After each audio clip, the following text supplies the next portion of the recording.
السلام علیکم ورحمۃ اللہ وبرکاتہ۔ سردیوں کی ایک صبح تھی، لیکن سردی کی شدت اتنی زیادہ تھی کہ تمام لوگ اور پرندے ابھی تک اپنے گھروں میں ہی دبکے ہوئے تھے۔ سردی کی وجہ سے مجھ پر بھی سستی چھائی ہوئی تھی، اگرچہ میرا اٹھنے کا دل نہیں چاہ رہا تھا، لیکن پھر بھی میں اٹھا کیونکہ بینک جانے میں سے صرف 1 گھنٹہ رہ گیا تھا۔ مگر میں اٹھنے کے بعد، فریش ہونے کے بعد، حسب عادت تھوڑی دیر کے لیے کھڑکی کے پاس کھڑا ہو کر نیچے کا منظر دیکھ رہا تھا، لیکن سردی کی وجہ سے ابھی اکا دکا ہی گاڑیاں سڑک پر موجود تھیں، کیونکہ ابھی آفس جانے میں سے ٹائم پڑا تھا۔ اس لیے میں چائے لے کر کھڑکی کے ہی نزدیک رک گیا تھا، کیونکہ مجھے سب کچھ اچھا لگ رہا تھا۔ گاڑیوں کا شور اور بھاگتے دوڑتے لوگ میری توجہ اپنی طرف کھینچ رہے تھے۔ میری بیوی اقرا کچن میں موجود میرے اور اپنے لیے ناشتہ تیار کر رہی تھی۔ وہ بھی ایک ورکنگ لیڈی تھی جو میرے ساتھ ہی بینک میں جاب کرتی تھی، کیونکہ وہ میرا ہاتھ بھٹانے کے لیے جاب کرتی تھی، اور اس وجہ سے کبھی کبھار میں بھی گھر کے کاموں میں اس کا ہاتھ بھٹایا کرتا تھا، جس کی وجہ سے ہم دونوں میں پیار بھی پہلے دن کی طرح موجود تھا۔ ہم دونوں ایک دوسرے کو سمجھتے تھے اور ایک دوسرے کی تمام ضروریات کو پورا کرنے کی کوشش کرتے تھے۔ ہم دونوں ایک دوسرے کی سنگت میں بہت خوش تھے۔ اگرچہ ہماری شادی کو 1 سال ہو چکا تھا، لیکن ابھی تک اللہ تعالیٰ نے اولاد کی نعمت سے محروم رکھا ہوا تھا۔ میں اپنی زندگی میں اس کمی کی شدت کے ساتھ محسوس کرتا تھا، لیکن اپنی اس پریشانی کا میں نے کبھی بھی اقرا سے ذکر نہ کیا تھا، کیونکہ میں نہیں چاہتا تھا کہ میری اس خواہش کی وجہ سے وہ پریشان ہو، کیونکہ میں اس کو کبھی بھی پریشان نہیں دیکھنا چاہتا تھا۔ اس سے شادی بھی میں نے اپنی مرضی سے کی تھی۔ وہ میرے ساتھ پچھلے چند سالوں سے بینک میں ہی کام کر رہی تھی۔ اس کی اچھی نیچر کو دیکھتے ہوئے میں نے اسے ایک دن پرپوز کر دیا تھا، لیکن چند دن سوچنے کے بعد اس نے ہاں کر دی، اور پھر میں اپنے والدین کو لے کر ان کے گھر رشتہ لے کر گیا تھا۔ کچھ دن سوچنے کے بعد انہوں نے ہاں کر دی تھی، اور چند ہی دنوں کے بعد سادگی سے نکاح کرنے کے بعد وہ میری دلہن بن کر میرے ہی فلیٹ میں موجود تھی۔ وہ ایک اچھی ہم سفر ثابت ہوئی۔ اس کی وجہ سے میری زندگی گلزار بن چکی تھی، لیکن کبھی کبھار مجھے اولاد کی کمی شدت سے محسوس ہوتی تھی، لیکن میں نے اس کے بارے میں کسی سے بھی ذکر نہ کیا تھا۔ صبح سویرے ہم اکٹھے ہی بینک جاتے تھے اور واپس اکٹھے ہی آتے تھے۔ ہم اپنی زندگی میں بہت خوش تھے، لیکن ہماری خوشی چند ہی دنوں کے لیے تھی۔ ہم دونوں اکٹھے ہی بینک جاتے، اور جب مہینے کے آخر میں تنخواہ ملتی تو اس تنخواہ کا ایک بڑا حصہ گاؤں والد صاحب کے پاس بھجوایا کرتا تھا، تاکہ وہ گھر کے اخراجات پورے کرنے کے ساتھ ساتھ کچھ زمین بھی خرید لیں۔ جب میں والد صاحب کے پاس مہینے کے اینڈ میں پیسے بھجواتا تو مجھے بہت زیادہ خوشی محسوس ہوتی تھی، اور ایک بڑا بوجھ میرے سر سے ہٹ جاتا تھا۔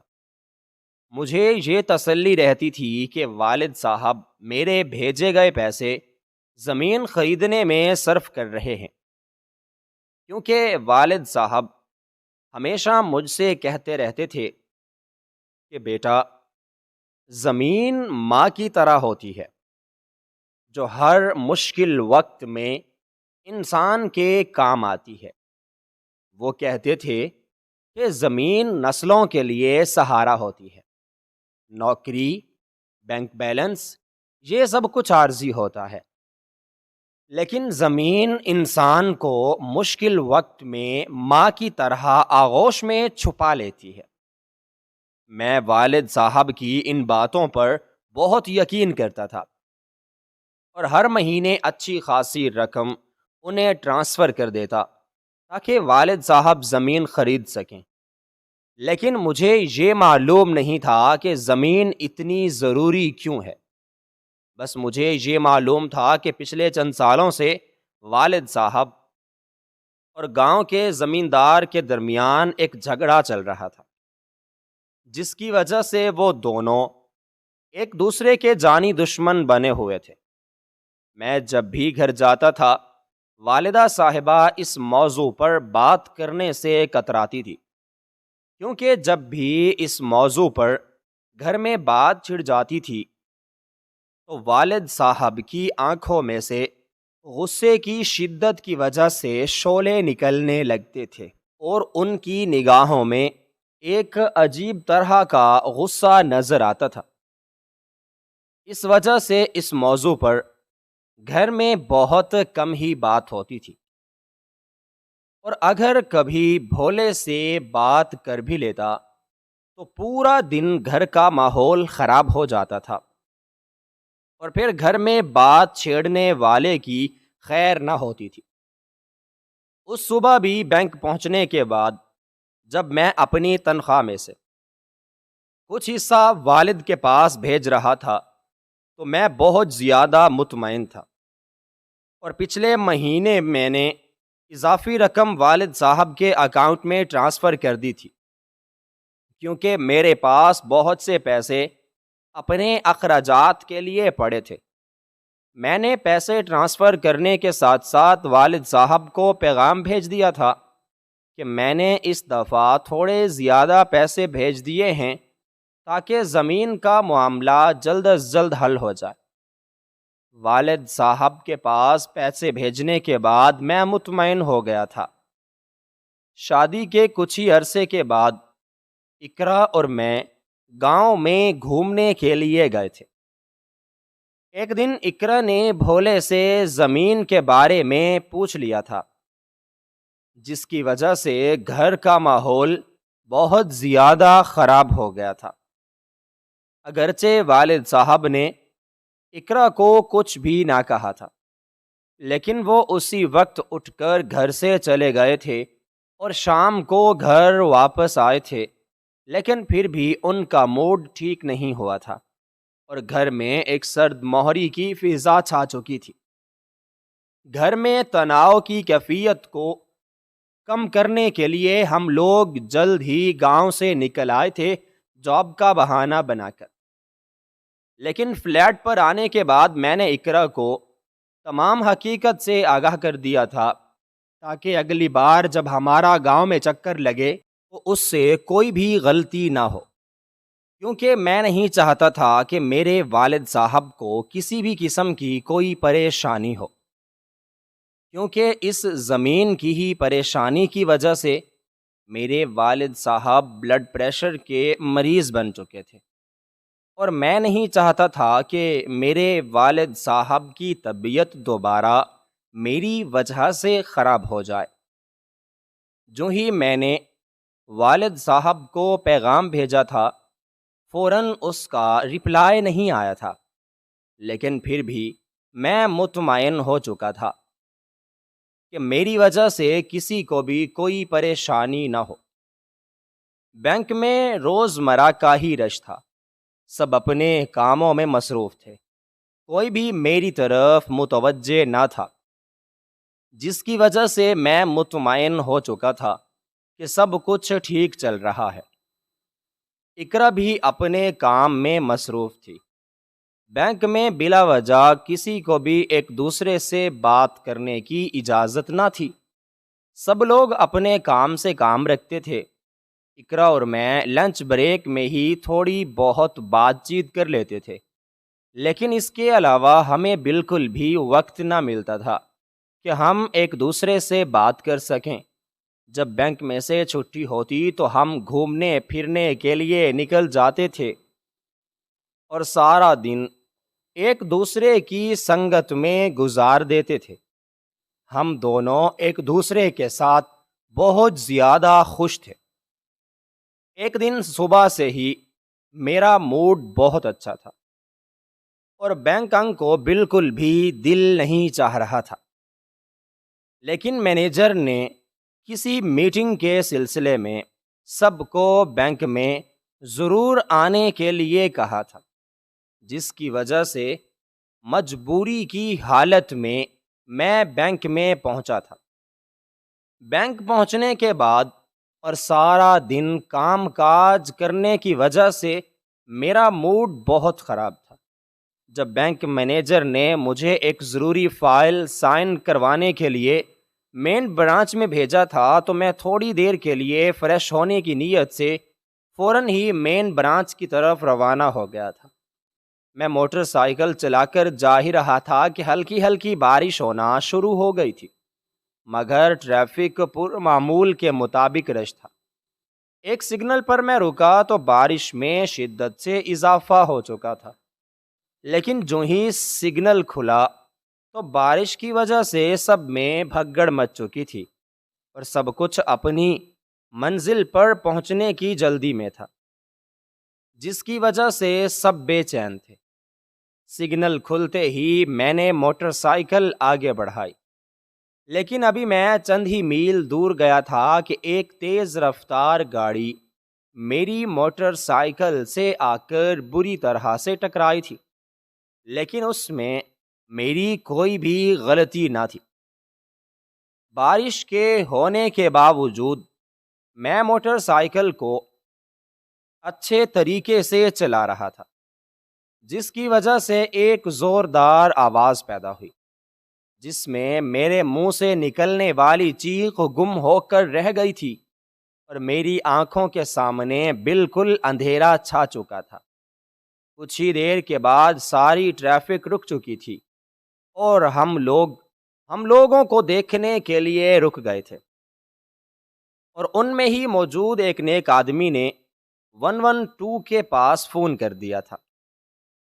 چند ہی منٹوں کے بعد اس جگہ پر پہنچ چکی تھی، لیکن لوگوں کی زیادہ تعداد ویڈیوز بنانے میں مشغول ہو چکی تھی، کیونکہ انہیں صرف اپنے ویوز بڑھانے اور وائرل ہونے کی فکر تھی۔ چند ہی منٹوں کے بعد 112 والے مجھے اور اس گاڑی میں سوار لوگوں کو لے کر ہسپتال پہنچ چکے تھے۔ جب میری آنکھ کھلی تو میں ہسپتال میں ایک بستر پر موجود تھا، اور ذہن پر تھوڑا زور ڈالنے کے بعد مجھے سب کچھ یاد آ چکا تھا۔ میرے چاروں طرف سفید دیواریں اور بہت سی مشینیں موجود تھیں، لیکن اس کمرے میں کوئی بھی انسان موجود نہ تھا۔ کافی دیر انتظار کرنے کے بعد بھی جب کوئی بھی نہ آیا تھا تو میں نے خود میں ہی ہمت پیدا کی تاکہ میں اٹھ سکوں، لیکن جو ہی میں نے اٹھنے کی کوشش کی تھی، میری ٹانگیں میرا ساتھ نہیں دے رہی تھی۔ لیکن جب میں نے بار بار انہیں حرکت دینے کی کوشش کی تھی، لیکن پھر بھی ان میں کسی قسم کی کوئی بھی جنبش نہ تھی، جس کی وجہ سے میں نے چیخنا چلانا شروع کر دیا تھا اور اپنی مدد کرنے کے لیے ڈاکٹر کو بلانے لگا تھا۔ لیکن جو ہی میں نے چیخنا شروع کیا، اسی وقت 2 ڈاکٹر بھاگتے ہوئے میرے پاس آئے تھے اور انہوں نے مجھے سنجیدہ انداز میں صاف صاف بتایا تھا کہ ہم معذرت خواہ ہیں، حادثے میں گاڑی میری ٹانگوں پر چلنے کی وجہ سے میری دونوں ٹانگیں بری طرح سے کچلی گئی تھیں اور مجبوری کی حالت میں ڈاکٹرز کو انہیں کاٹنی پڑی تھی۔ دنیا جیسے ایک ہی لمحے میں ٹوٹ چکی تھی اور میں نے پھر سے چیخنا چلانا شروع کر دیا تھا، جس کی وجہ سے ڈاکٹرز نے اسی وقت مجھے ایک انجیکشن لگا دیا تھا، جس کی وجہ سے میری آنکھوں کے سامنے اندھیرا چھا گیا اور میں سکون کی نیند سو گیا۔ کچھ گھنٹوں کے بعد مجھے ہوش آیا تو میں ساری حقیقت تسلیم کر چکا تھا اور میں نے خاموشی اختیار کر لی تھی میں خود کو بے بس محسوس کر رہا تھا۔ میں اپنے مشکل وقت میں اللہ تعالیٰ سے مدد مانگ رہا تھا، کیونکہ اس مشکل وقت میں اس ذات کے سوا کوئی بھی میری مدد نہیں کر سکتا تھا۔ لیکن چونکہ اس گاڑی میں 6 آدمی موجود تھے، ان میں سے 4 موقع پر ہی فوت ہو چکے تھے، لیکن 2 آدمی ساری زندگی کے لیے میری طرح مفلوج ہو کر رہ گئے تھے۔ اس ڈرائیور کی غلطی کی وجہ سے سب لوگوں نے سزا بھگتی تھی۔ چند ہی منٹوں کے بعد نرس آئی تو اس کے ہاتھ میں موبائل فون تھا۔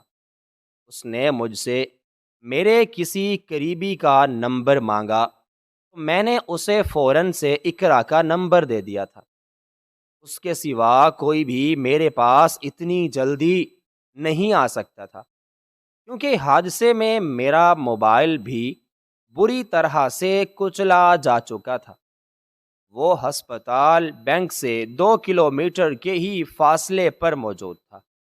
جب میں نے اقرا کو فوراً ہسپتال آنے کے لیے کہا، وہ بہت پریشان ہو گئی تھی، لیکن چند ہی منٹوں کے بعد وہ ہسپتال میں آ گئی اور مجھے دیکھنے کے بعد اس نے پھوٹ پھوٹ کر رونا شروع کر دیا تھا۔ لیکن میرے تسلی دینے کی وجہ سے کافی دیر بعد وہ خاموش ہو چکی تھی اور وہ حقیقت کو قبول کر چکی تھی، کیونکہ کبھی کبھار ہماری زندگی میں ایسے واقعات وقوع پذیر ہوتے ہیں جن کے بارے میں ہم نے کبھی بھی نہیں سوچا ہوتا۔ اگرچہ حقیقت جتنی بھی مشکل ہو، ہمیں ایک نہ ایک دن قبول کرنی پڑتی ہے۔ میں نے اور اقرا نے بھی حقیقت کو قبول کر لیا تھا، اور جلد ہی ہوش سنبھالنے کے بعد ہم نے میرے والد صاحب کے پاس کال کی، جو جلد ہی انہوں نے اٹھا لی تھی۔ ہم نے انہیں فوراً چند پیسے بھیجنے کے لیے کہا تھا تاکہ ہسپتال کا بل وغیرہ ادا ہو سکے، جو بہت زیادہ تھا۔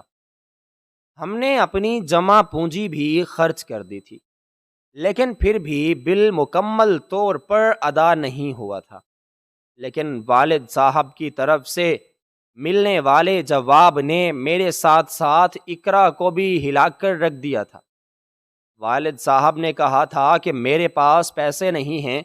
مجھے ان کی بات پر بالکل بھی یقین نہیں ہو رہا تھا کہ میرے اتنے مشکل وقت میں بھی انہوں نے میری مدد کرنے سے انکار کر دیا تھا، اور اس وقت غصے کی وجہ سے میری بری حالت ہو چکی تھی، جس کی وجہ سے میری طبیعت پھر سے بگڑنا شروع ہو چکی تھی، جس کی وجہ سے نرس نے آ کر مجھے انجیکشن لگا دیا تھا۔ جلد ہی میں ہوش سے بیگانہ ہو چکا تھا اور مجھے کچھ بھی یاد نہ تھا، کیونکہ میں نیند کی آغوش میں جا چکا تھا۔ میں جو والد صاحب کی اتنی عزت کرتا تھا اور تھوڑے سے پیسے اپنے پاس رکھنے کے بعد باقی پیسے میں ان کے پاس فوراً ٹرانسفر کر دیا کرتا تھا، انہوں نے میرے مشکل وقت میں جب مجھے ان کی ضرورت پیش آئی، انہوں نے مجھے ایسا جواب دیا تھا، یہ جواب سن کر تو میرا دل جیسے ڈوب چکا تھا۔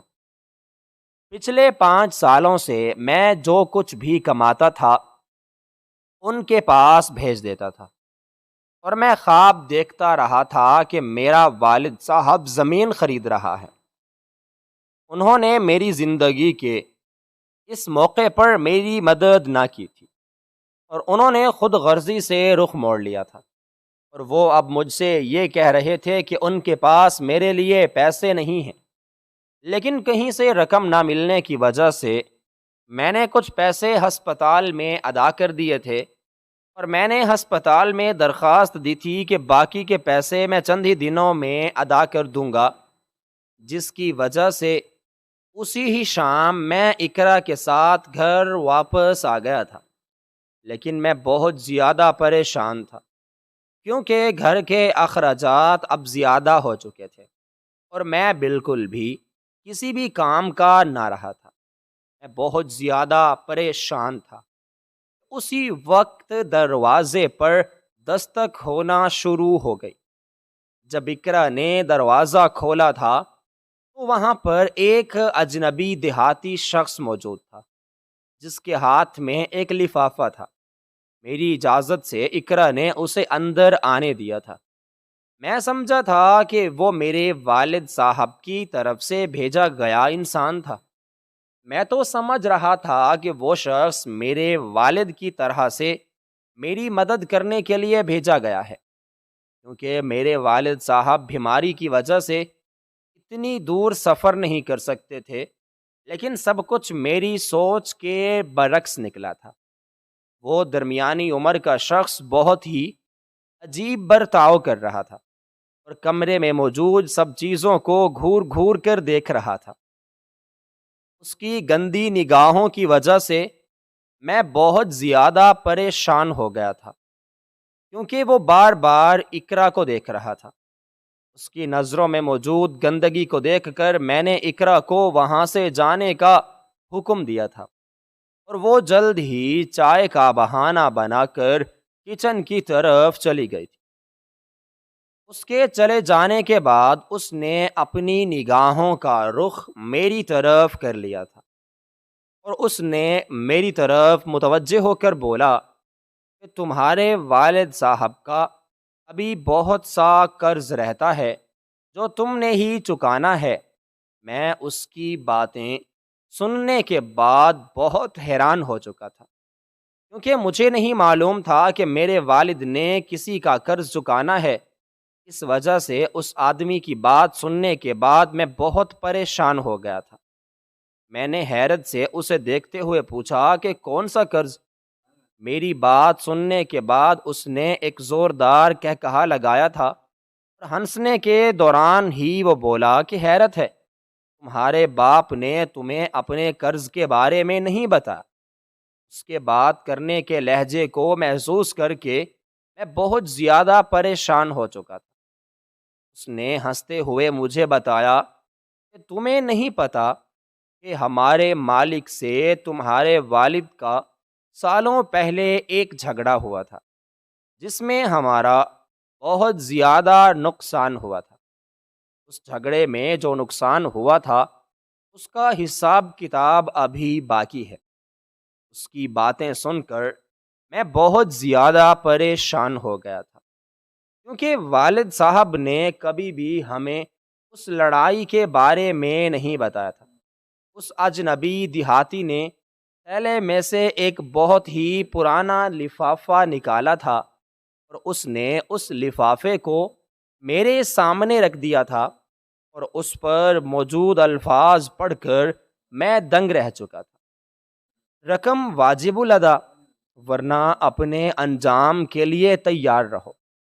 ان الفاظوں کو پڑھ کر میں بہت زیادہ پریشان ہو چکا تھا، اور مجھے اندازہ ہو چکا تھا کہ گاؤں میں موجود ذمہ دار حاکم علی کا ہی آدمی تھا، اور اسی کے کہنے کی بنا پر ہی وہ میرے پاس آیا کرتا تھا۔ چند ہی منٹوں کے بعد وہ شخص مجھے ڈرا دھمکا کر واپس چلا گیا تھا، لیکن جاتے وقت بھی اس کی گندی نگاہیں اقرا پر ہی تھیں۔ اس کے جانے کے فوراً بعد اقرا میرے پاس آئی اور مجھ سے اس آدمی کے بارے میں پوچھنے لگی۔ وہ آدمی اس لفافے کو میرے پاس ہی چھوڑ کر گیا تھا۔ وہ لفافہ بہت ہی پرانا لگ رہا تھا، اور اس لفافے پر لکھے گئے الفاظ میرے دل پر چبھ رہے تھے۔ میں نے اقرا کے پوچھنے پر بتایا کہ وہ اجنبی گاؤں میں موجود ذمہ دار کا ہی آدمی تھا، اور وہ بتا رہا ہے کہ والد صاحب اس کے قرض دار ہیں۔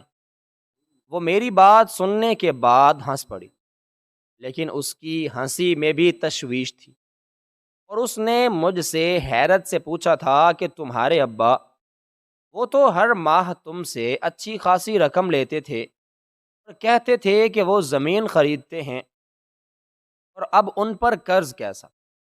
اب مجھے ساری بات سمجھ آئی تھی کہ والد صاحب میری مدد کرنے کے لیے کیوں نہیں آئے۔ میں نے ذہن میں ان کے خلاف غلط تصورات پال لیے تھے، کہ وہ لالچی انسان ہیں جو ہر ماہ میں سے تو رقم لے لیتے تھے، لیکن جب میری مدد کرنے کی باری آئی تو وہ پیچھے ہٹ چکے ہیں۔ لیکن ذہن پر دباؤ ڈالنے پر مجھے ایک بہت ہی پرانا واقعہ یاد آیا تھا۔ جب میری عمر 7-8 سال کے لگ بھگ تھی، اس وقت والد صاحب اور ذمہ دار کے درمیان ایک بہت بڑا جھگڑا ہوا تھا، جس میں دونوں فریقین کا کافی زیادہ نقصان ہو گیا تھا۔ والد صاحب اس جھگڑے کی وجہ سے بہت پریشان تھے، لیکن اس جھگڑے کی وجہ سے پیدا ہونے والی ناچاکی جلد ہی ختم ہو چکی تھی، کیونکہ گاؤں میں ہی موجود بزرگوں نے ان دونوں کے درمیان صلح کرا دی تھی۔ کیونکہ میں اس وقت بچہ تھا، اسی وجہ سے مجھے سارے معاملے کے بارے میں معلوم نہ تھا، لیکن اس شخص نے آ کر مجھے بہت پریشان کر دیا تھا۔ اگلی ہی صبح میں نے کرائے پر ایک گاڑی ہائر کر لی تھی، اور اس گاڑی کی مدد سے میں گاؤں کی طرف روانہ ہو چکا تھا، کیونکہ مجھے بالکل بھی سکون حاصل نہیں ہو رہا تھا۔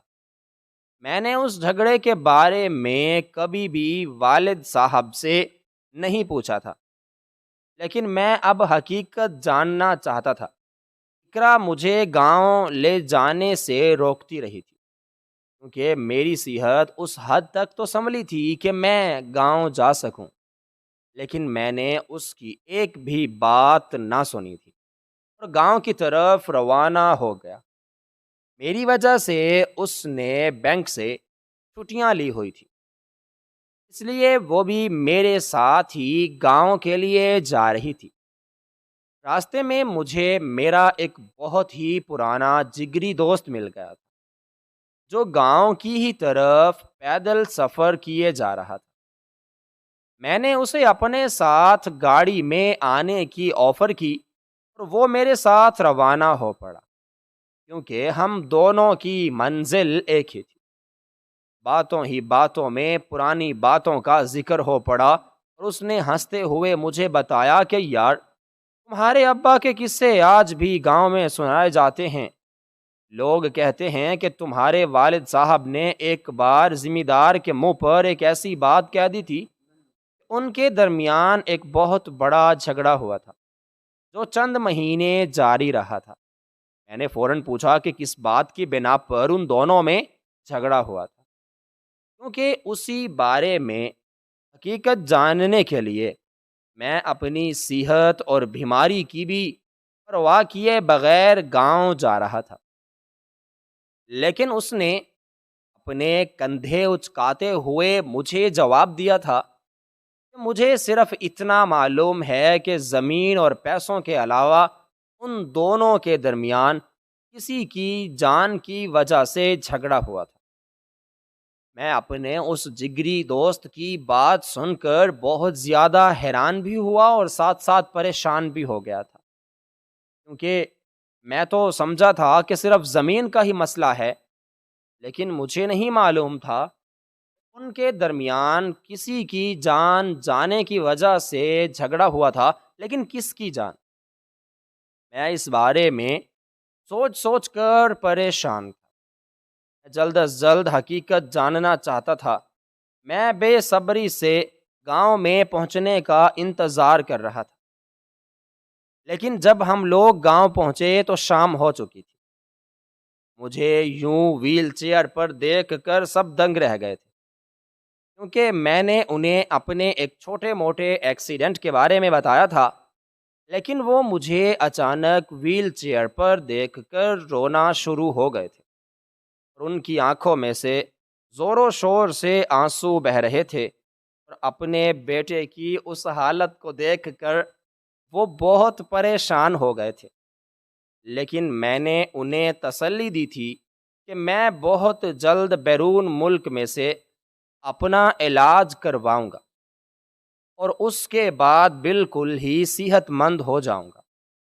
لیکن میری والدہ میری وجہ سے بار بار اپنے آنسو اپنے دوپٹے کے ساتھ پہنچے جا رہی تھی۔ اسی وجہ سے میں نے وہ بات چھیڑنا مناسب نہ سمجھی اور اپنا ارادہ ملتوی کر کے سونے کے لیے چلا گیا، کیونکہ میں ساری حقیقت ان سے صبح پوچھنا چاہتا تھا۔ مجھے معلوم تھا کہ اگر میں نے رات کو ہی والد صاحب سے اس حقیقت کے بارے میں معلوم کیا تو ان کی طبیعت خراب ہو سکتی ہے، کیونکہ انہوں نے مجھے پریشانی سے بچانے کے لیے آج تک اس حقیقت کو چھپایا ہوا تھا۔ اس لیے میں نے اپنا ارادہ ملتوی کر دیا تھا۔ لیکن جو ہی میں صبح اٹھ کر اور ناشتہ کرنے کے بعد میں نے والد صاحب کو اپنے پاس اکیلے کمرے میں بلایا تھا، اس وقت اقرا اور میرے سوا کمرے میں کوئی بھی موجود نہ تھا۔ میں نے والد صاحب کو ساری حقیقت سے آگاہ کیا کہ کس طرح ایک اجنبی شخص ایک لفافہ لے کر میرے پاس آیا تھا اور وہ مجھے ڈرا اور دھمکا کر گیا ہے کہ اگر میں نے قرض نہ چکایا تو اس کا انجام بہت ہی برا ہوگا، وہ مجھے مارنے سے بھی پیچھے نہیں ہٹیں گے۔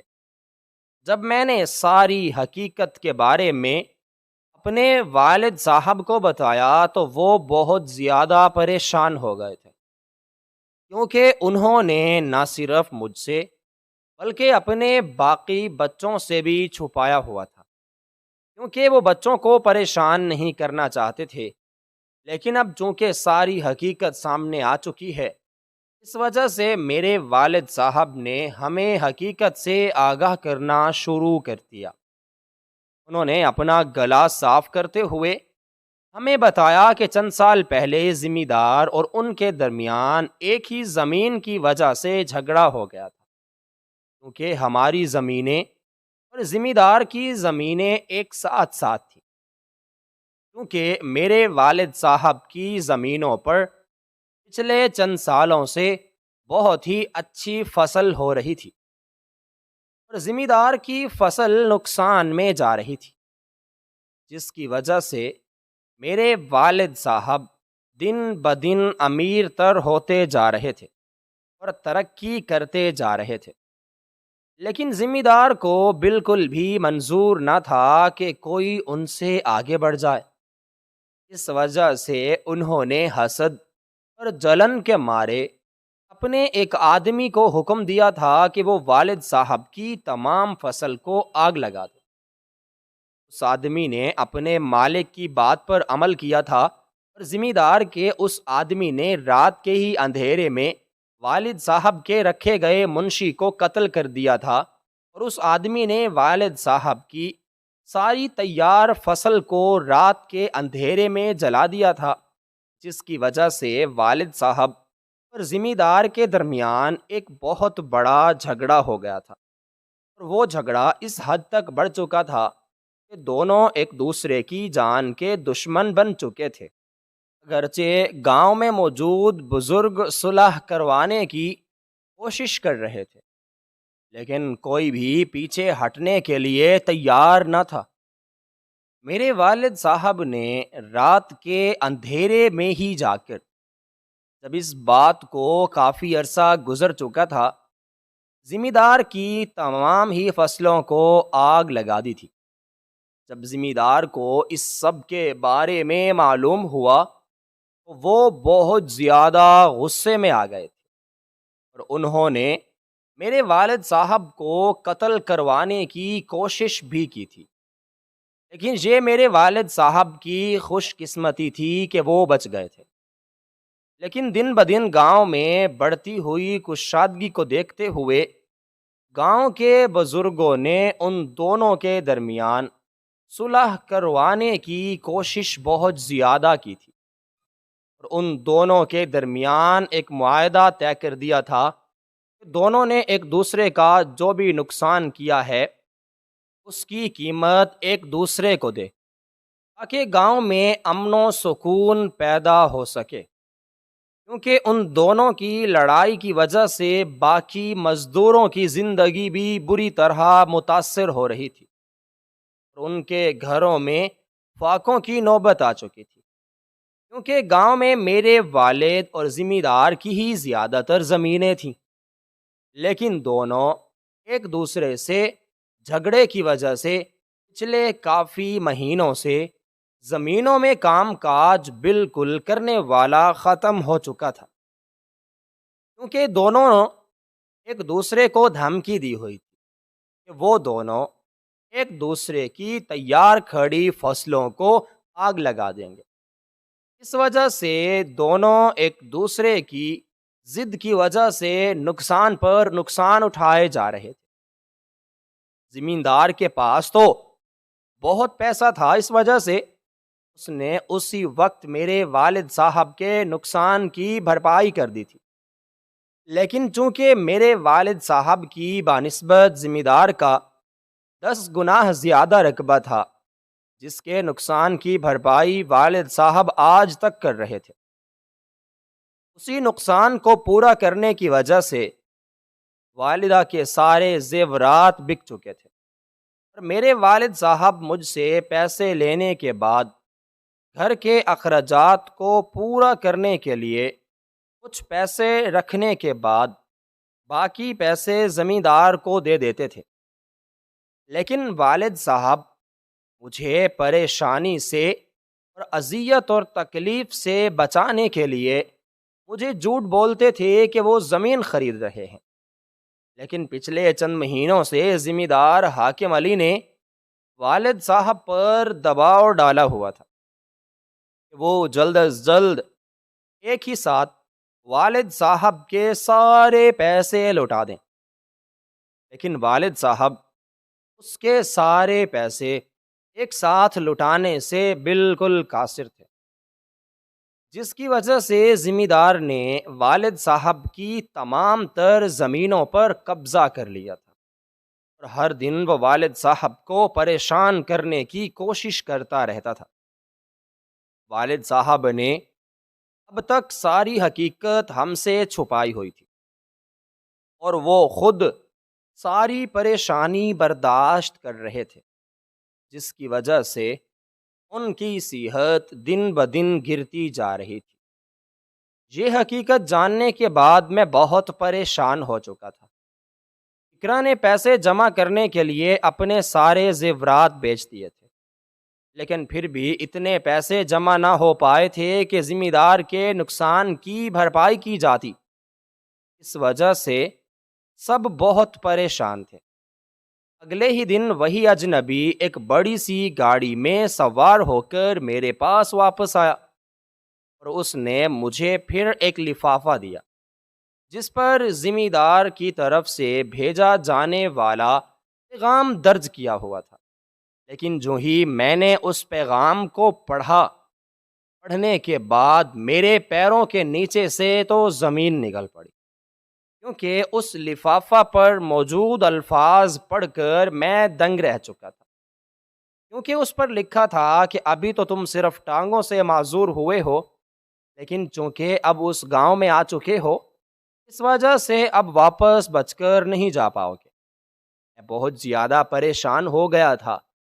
میں تو سمجھ رہا تھا کہ میرے ساتھ پیش آنے والا حادثہ حادثاتی طور پر پیش آیا ہے، لیکن مجھے معلوم نہ تھا کہ میرے ساتھ وہ حادثہ ذمہ دار نے ہی کروایا تھا، کیونکہ وہ مجھ سے میرے والد کے کیے گئے کاموں کا بدلہ لینا چاہتے تھے۔ میں کبھی بھی نہیں سوچ سکتا تھا کہ ذمہ دار اس حد تک بھی گر جائے گا بدلہ لینے کے لیے۔ میں نے خطرے کو بھانپتے ہوئے جلد از جلد پولیس کو اطلاع دی، کیونکہ نہ صرف میری جان کو خطرہ تھا بلکہ میرے پورے خاندان کی جان بھی خطرے میں تھی۔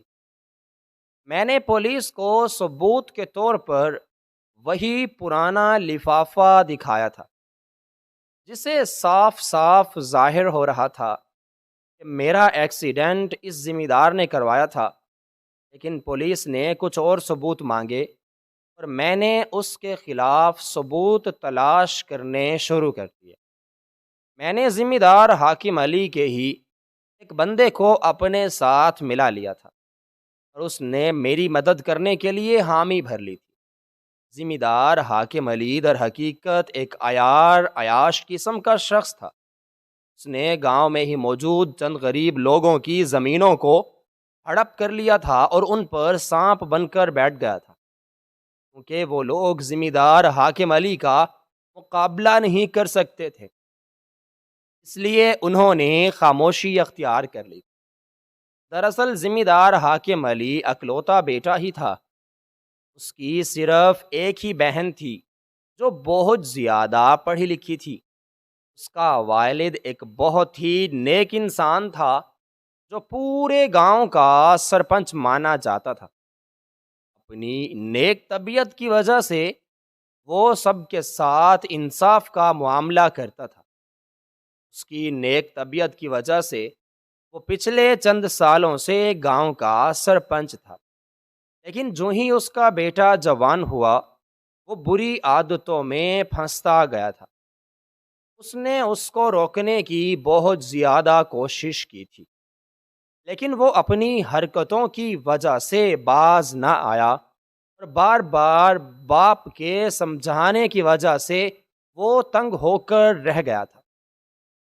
ایک دن رات کے اندھیرے میں اس نے باپ کو ہی مار کر خود بخود گاؤں کا سرپنچ بن گیا تھا۔ اس نے اپنی بہن کو ابھی تک کنوارا بٹھایا ہوا تھا اور اس کی شادی تک نہ کی تھی۔ جائیداد کی تقسیم کی وجہ سے سب گاؤں والے اس کی حرکتوں سے بہت تنگ تھے اور اس سے چھٹکارا پانا چاہتے تھے، لیکن ان میں اتنی طاقت نہ تھی کہ وہ سب مل کر بھی ذمہ دار حاکم علی کا مقابلہ کر سکتے، اس لیے سب خاموش تھے۔ لوگ اسے بہت زیادہ بددعائیں دیتے تھے کیونکہ کسی میں بھی اس کا مقابلہ کرنے کی ہمت نہ تھی۔ میں بہت زیادہ پریشان تھا کیونکہ میرے پاس ذمہ دار حاکم علی کے خلاف مقدمہ درج کروانے کے لیے اور کوئی بھی ثبوت نہیں تھا، لیکن دن بدن ذمہ دار حاکم علی مجھ پر پیسوں کے لیے دباؤ کو بڑھا رہا تھا، لیکن میرے پاس ایک ساتھ اتنے پیسے نہیں تھے۔ میں نے اس سے مہلت مانگنے کی بھی بھرپور کوشش کی تھی، لیکن وہ میری کوئی بھی بات سننے کے لیے تیار نہ تھا۔ میں خود کافی مرتبہ اس کے گھر گیا تھا، لیکن اس کی ایک ہی ضد تھی کہ میرے پیسے واپس لوٹا دو۔ لیکن پچھلے چند دنوں سے اس نے مکمل طور پر خاموشی اختیار کر لی تھی۔ مجھے اس کی خاموشی سے بہت زیادہ پریشانی تھی، لیکن چند ہی دنوں کے بعد مجھے جو خبر ملی تھی اس نے مجھے پریشان کر دیا۔ مجھے ذمہ دار حاکم علی کے آدمی سے ہی خبر ملی تھی کہ وہ پچھلے چند دنوں سے بخار میں تپ رہا تھا۔ بخار ختم ہونے کی بجائے دن بدن بڑھتا جا رہا تھا۔ گرچہ وہ بڑے بڑے ڈاکٹروں سے علاج کروا رہا تھا، لیکن پھر بھی آرام نہیں آ رہا تھا۔ بخار کی شدت اس قدر بڑھ چکی تھی کہ ڈاکٹرز نے اس کی جان کو بھی خطرے میں بتایا تھا، جس کی وجہ سے وہ بہت زیادہ ڈرا ہوا تھا اور اپنے کیے گئے تمام اعمالوں پر وہ شرمندہ تھا۔ اللہ تعالیٰ اس کو اس کے اعمالوں کی سزا دے رہا تھا۔ غریبوں کی آہیں اور بددعائیں اسے لگ چکی تھیں، لیکن اس کے آدمی نے مجھے جو اگلی خبر دی تھی اس نے تو مجھے بالکل حیران کر دیا تھا۔ ذمہ دار حاکم علی سب لوگوں سے اس کے کیے کی معافی مانگنا چاہتا ہے، اور اس نے کل گھر میں خیرات رکھی تھی، سب گاؤں والوں کو بلایا گیا تھا کہ وہ سب سے معافی مانگ سکے۔ وہ اپنے کیے گئے اعمالوں پر بہت نادم تھا۔ مجھے یہ خبر سن کر بہت حیرانی کے ساتھ ساتھ خوشی بھی ہوئی تھی، اور میں بہت زیادہ خوش تھا کہ میری پریشانی کے ساتھ ساتھ سب کی پریشانی حل ہو جائے گی۔ جب میں گاڑی سے اترا اور ذمہ دار حاکم علی کے ڈیرے پر پہنچا تو میں اس کا ڈیرا دیکھ کر بہت زیادہ حیران رہ چکا تھا، کیونکہ اس کا ڈیرا بہت بڑا تھا۔ اس میں ہر قسم کے جانور موجود تھے، وہاں پر ہر قسم کے گھوڑے موجود تھے۔ ڈیرے کے ساتھ ہی ذمہ دار حاکم علی نے اپنی ایک حویلی بنا رکھی تھی جس میں دنیا کی ہر سہولت موجود تھی۔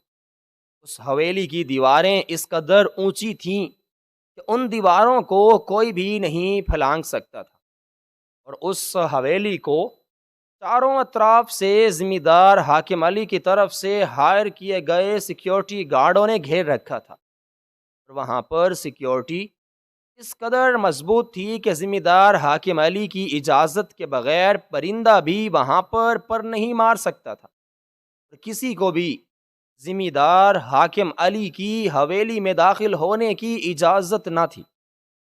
وہ سب سے اپنے ڈیرے پر ہی ملتا تھا، اور وہ اپنا زیادہ تر وقت ڈیرے پر ہی گزارتا تھا، اور ڈیرے پر ہی اس کے لیے گاڑیاں تیار رہتی تھیں۔ جب بھی اسے کہیں جانا ہوتا اس کے ساتھ 2 گارڈز کی گاڑیاں ساتھ جاتی تھیں۔ ڈیرے پر سارا کا سارا گاؤں امڑ آیا تھا، اور ذمہ دار حاکم علی سب سے اپنی کی گئی غلطی کی معافی طلب کر رہے تھے۔ میں یہ سب کچھ دیکھ کر بہت زیادہ خوش تھا، کیونکہ اللہ تعالیٰ نے اسے ہدایت دی تھی۔ جسے اللہ تعالیٰ ہدایت دے اسے کون گمراہ کر سکتا ہے، اور جسے اللہ تعالیٰ گمراہ کرے اسے کون ہدایت دے سکتا ہے۔ جب ذمہ دار حاکم علی کی مجھ پر نگاہ پڑی تو اس نے مجھے اپنے پاس بلایا اور مجھ سے معافی مانگنے لگا، کیونکہ وہ اپنے کیے پر نادم تھا۔ اس وجہ سے میں نے اپنے والد صاحب کے کہنے پر اس کو معاف کر دیا تھا۔ اس نے ہماری سب زمینوں کو واپس کر دیا تھا اور ہم سے قرضہ لینے سے بھی انکار کر دیا تھا۔ اس نے تمام لوگوں کی زمینیں اسے واپس کر دی تھی۔ سب اس کے اس رویے کی وجہ سے بہت خوش تھے، اور اسے پہلی دفعہ دل سے دعائیں دے رہے تھے۔ ان کی دعاؤں کا اثر تھا یا اللہ تعالیٰ کی طرف سے دی گئی ہدایت، اس کی طبیعت چند ہی دنوں کے اندر سنبھل چکی تھی۔ اس کا سب سے برتاؤ بہت اچھا تھا۔ اس نے گاؤں کی ترقی کے لیے بہت سے ترقیاتی منصوبے شروع کر دیے تھے، اور اس کی توجہ ہی کی وجہ سے چند سالوں کے اندر ہی اندر گاؤں کا نقشہ مکمل طور پر بدل چکا تھا۔ گاؤں میں اس نے اسکول کے ساتھ ساتھ بہت سے اور سرکاری ادارے بنوائے تھے، جس کی وجہ سے سب بہت خوش تھے، کیونکہ ان کو روزگار کے نئے موقع مل چکے تھے۔ میں بھی اپنی جاب چھوڑنے کے بعد گاؤں میں ہی شفٹ ہو چکا تھا، کیونکہ میں اپنی بقایا زندگی اپنے والدین کے ساتھ گزارنا چاہتا تھا۔ لیکن ذمہ دار حاکم علی نے مجھے ایک اسکول کا استاد مقرر کروا دیا تھا۔ وہ اپنے تمام گناہوں کا ازالہ کرنا چاہتا تھا، اور اس کے اس اقدام کی وجہ سے سب اس سے بہت خوش تھے۔ جلد ہی اللہ تعالیٰ نے مجھ پر اپنے خزانے کھول دیے، اور اس نے مجھے اولاد جیسی نعمت سے نوازا جس کی شدت سے میرے دل میں خواہش موجود تھی۔ ذمہ دار حاکم علی نے مجھے علاج کے لیے بہت سے پیسے دیے تھے جو میں لینا تو نہیں چاہ رہا تھا، لیکن اس نے زبردستی مجھے دے دیے تھے، اور اس نے چند ہی دنوں کے بعد بیرون ملک علاج کے لیے میرا ویزا لگا دیا تھا۔ لیکن میں یہ جسم کر بہت حیران ہو چکا تھا کہ وہ بھی میرے ساتھ جا رہا تھا، لیکن اس نے بیرون ملک جا کر میری بہت ہی مدد کی تھی۔ اس نے رہائش اور میرے علاج کا سارا خرچہ خود اٹھا لیا تھا، اور چند ہی دنوں کے بعد ڈاکٹروں نے مجھے مصنوعی ٹانگیں لگا دی تھی، جس کی وجہ سے میں خود دوبارہ اپنے قدموں پر کھڑے ہونے کے قابل ہو چکا تھا۔ میں ذمہ دار حاکم علی کا جتنا احسان مانتا وہ کم تھا۔ اس نے ہر مشکل وقت میں میری مدد کی تھی۔ ہم دونوں کے درمیان بہت جلد دوستی کا رشتہ ہموار ہو چکا تھا۔ اگر ہم ایک دوسرے سے دن میں 2 بار نہ ملتے تو ہمارا گزارا نہ ہوتا تھا۔ جب ہم پرانی دشمنی کو یاد کرتے تو پورا دن کہے لگاتے رہتے، لیکن میں پچھلے چند دنوں سے اس پر دباؤ ڈال رہا تھا کہ وہ بھی سب شادی کر لے، اور میری بات مانتے ہوئے اس نے جلد ہی ایک خاندانی لڑکی سے شادی کر لی تھی۔ اس نے سب سے معافی مانگنے کے بعد اپنی بہن سے معافی مانگی تھی، اور اس کی مرضی سے اس کی شادی اس کے کلاس فیلو سے، جو ایک نامور ڈاکٹر بن چکا تھا، اس سے کر دی تھی، اور رخصتی کے وقت ہی اس نے اس کے حصے کی تمام جائیداد اس کے حوالے کر دی تھی۔ سب لوگ اس سے بہت خوش تھے اور اسے دعائیں دیتے ہوئے نہ تھکتے تھے، کیونکہ وہ مشکل وقت میں سب کی مدد کرنے کے لیے تیار رہتا تھا، اور اللہ تعالیٰ اسے اس کے تمام نیک اعمالوں کا اجر دے رہا تھا، اور وہ دن بدن مزید ترقی کرتا جا رہا تھا۔ اور وہ نہ صرف خود ترقی کرتا جا رہا تھا، بلکہ وہ گاؤں جو بھی ترقی کرتا جا رہا تھا۔ گاؤں میں امن و پرسکون کی فضا چھائی ہوئی تھی، سب ہنسی خوشی اپنی زندگی بسر کرنے لگے تھے۔